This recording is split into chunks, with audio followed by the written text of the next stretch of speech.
Hello, hi, welcome back to the Healing Girl Chronicles. It is I, the Healing Girl, and I am back with another video. If you are new here, welcome. And if you are returning, thank you very much and welcome to you too. So, basically, what we do here, we speak about themes of healing, truth, and becoming. So, today I just want to talk about the realness of healing. I want to talk about the consequences of healing. So, one of the big factors or one of the big principles of healing or aspects of healing is that there comes boundary setting. There comes a time where you healed, you are awake now, you see things for what they are, you're no longer performing, you no longer have the wool over your eyes, you are aware, you see things and they are bothersome, and you realize that you can no longer function in the system anymore, whatever system that is, whether it's within friends, family, work, within your colleagues, whichever way, your romantic relationship. So you have enlightenment, you see the truth, and then you start thinking to yourself, nah, I can't do this. So then you leave, and you have boundaries that hold you accountable so that you don't return, because if you're returning, then you're just going to have this continuous cyclical routine of returning back to the places where you don't really want to be, and places that aren't really good for you, and places that essentially just suppress who you are, and they kind of force you into a state of denial and ignorance, and that's no longer possible for you at a certain point of your healing. But that also comes with a lot of consequences. That also comes with a lot of loss. That comes with kind of being alone. There's a price to peace. Peace is not free. Freedom is not free. There's a price, and you pay it and you feel it. Because once you've established boundaries, you can't go back to the places that you once could view as options, whether that's maybe like calling a friend or calling a certain family member, or having a certain relationship with someone. It's just no longer viable. And then you're left with all of these emotions that you still feel for these people, because it's not like you can switch off your emotions once you've made a decision to distance yourself from certain people, especially if you have like lived a whole life. You've got life experience with these people, you've got so many memories that you share. It's not easy to switch those off. It's not, you don't just stop loving your family or your friends, or your abusive ex-partner. You don't stop loving them just because they hurt you. You still love them, and a part of you still wants to have them in your life.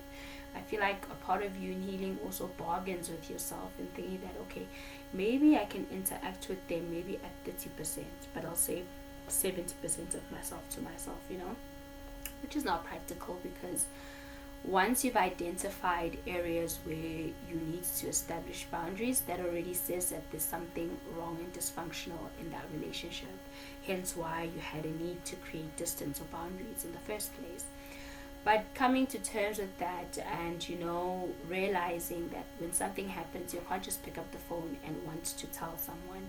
You can't just go to a person anymore. You can't just interact with them in the same way. There's so many things that have happened that you don't necessarily view them the same way. I also think they don't necessarily view you the same way. Maybe things have been said, things have been done, that you can't just go back to ignorance or naivety. You can't be naive about things anymore. It's like things are real, things have been said, things have been done that just can no longer be ignored or pushed under the rug, or it's like this pink giant elephant. Well, we could ignore it when it was stationary. Now it's dancing, now it's break dancing, now it's it's doing all kinds of things that are causing us to now pay attention to it, and we can no longer ignore it. And yeah, the middle of that, the experience of having that loss, it's really painful. And I understand why certain people would maybe fall into addiction, because you want to close that void. You've got so many memories that are maybe flooding you. You're experiencing this like visceral loss, so you want to numb your feelings, you want to escape. I understand why certain people would also maybe find addiction in men, not necessarily substances. You become promiscuous because you want to fill that void with other people and other bodies, and you want to have somebody there when you're touching the other side of your bed. You want to have somebody there, it's a comfort. I also understand why certain people think about suicide, and have suicidal ideation, because you're in this place that you feel cornered in, you feel misunderstood, you don't feel heard, and you don't think it will get better. So you opt out for a place where you just are going to have peace. You no longer have to struggle so much. You no longer have to feel so defeated, so hopeless, and so that becomes an avenue that maybe you didn't think about previously, but because of the real reality of healing, and the distance and the isolation and the solitude, and then also with healing, people are like, okay, you've got all of this, you've created space in your life for people, but also you don't interact with people in the same way. You interact with people scarred, you interact with people with trepidation, you interact with people with suspicion. You don't necessarily fully let yourself immerse yourself into a new community. You don't. You are skeptical, you are treading lightly, you are aware, you are hyper vigilant. You are looking at everything, listening to every tone of what was said. You are so just inundated with so much information that you are trying to process in this new environment, so that you don't fall into the same patterns that literally caused you to embark on healing in the first place. So it's tricky. And then you also have the aspect of faith, where with faith sometimes you lose your faith, you get fatigued in faith, or sometimes you get to a point where I think I'm at, where you're just questioning whether is there even a purpose for all of this. I feel like I don't really believe in religion anymore. I don't know if I believe in God or not, because I feel like there are instances in my life where I cannot deny God's presence, so I can't truly go down and say with my chest that I don't believe in God, but I don't believe in religion. I don't believe that Christ is the way to salvation. I don't believe that people who don't believe in Christ are going to hell. I don't know about hell. I don't even know about heaven. I don't know whether these things exist. I don't know. I don't know if going to church is for me. I don't think going to church pretending, because I feel like it's a performance sometimes, because I feel like sometimes in church you can't really show up human. You need to have this over spiritualized persona, where when you're going through something you still have to say at the end, but all is well. Sometimes all is not well, and that's it. All is not well, and I'm not going to say it is just to make platitudes, with the people around me, so that they can feel yes, indeed, we are all one in the body of Christ. I don't feel that, and I feel like even praying, I feel like there's no purpose in me praying. I feel like God doesn't answer my prayers. I know that's grim to say, but I don't feel like he does, because I've prayed and I've prayed and I've prayed and I've prayed, and I don't see anything from my prayers. I don't feel like they're being answered. I don't think they're being heard. I think just life is going on just as if I wasn't even praying in the first place, so why should I? And also just no longer wanting to feel pressure to feel things that I don't feel. I don't feel this connection. I don't feel it. I don't feel this personal relationship with Christ. I've tried, but it hasn't come. I don't feel it. And I feel like I've been faking it till I make it, but I haven't made it. And all I've been doing is fake it, And also just the toxic positivity, always being optimistic about things that I'm not even allowing myself to feel sad about, Like today I received a call, and in my normal fashion I would just be like, oh no, I'm okay, when asked how are you, I'd be like, no, I'm okay. But today I was just like, I'm not okay. Like, I don't like what you're doing. I don't like how you are treating me. I don't like how you are making things seem. I just spoke the truth. Like, I don't like this. And and I'm no longer going to pretend that I do just because I want to seem like somebody who has faith. And when you are faithful, you can't say that you're struggling. You can't say that you have doubt. You always need to always be optimistic all the time. Well, I'm not. And if that means that I don't fit into the fold of Christianity, then that's okay. That's fine. And if that means that, because another thing is forgiveness, and I understand forgiveness is not for the other person, it's for myself, but I'm struggling with that. I'm struggling with forgiveness. And forgiveness doesn't mean reconciliation. And other times we get now talked into this corner of, but we need to be, no, I don't have to reconcile with you.